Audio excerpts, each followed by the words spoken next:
अस्सलाम वालेकुम। कहानी को आखिर तक पूरा सुनिएगा और अगर आप चैनल पर नए हैं तो सब्सक्राइब ज़रूर कीजिएगा।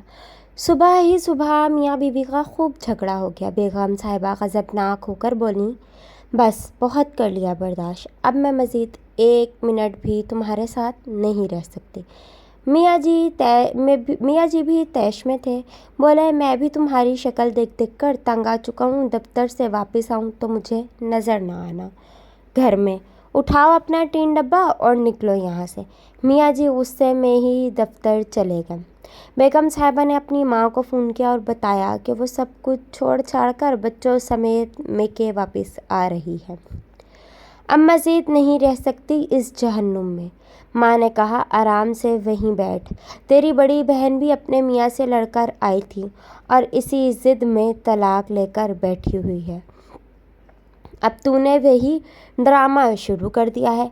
खबरदार जो इधर कदम भी रखा तूने। सुलह कर ले मियाँ से, अब वो इतना बुरा भी नहीं है। माँ ने लाल झंडी दिखाई तो बेगम साहिबा के होश ठिकाने आए और वो फूट फूट कर रो दी। जब रो रो कर थकीं तो दिल हल्का हो चुका था।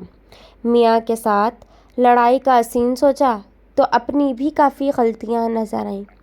मुँह हाथ धोकर फ्रेश हुई और मियाँ की पसंद की डिश बनानी शुरू कर दी और साथ में स्पेशल खीर भी बना ली। सोचा शाम को जब मियाँ जी से माफ़ी मांग लूँगी। अपना घर फिर भी अपना ही होता है।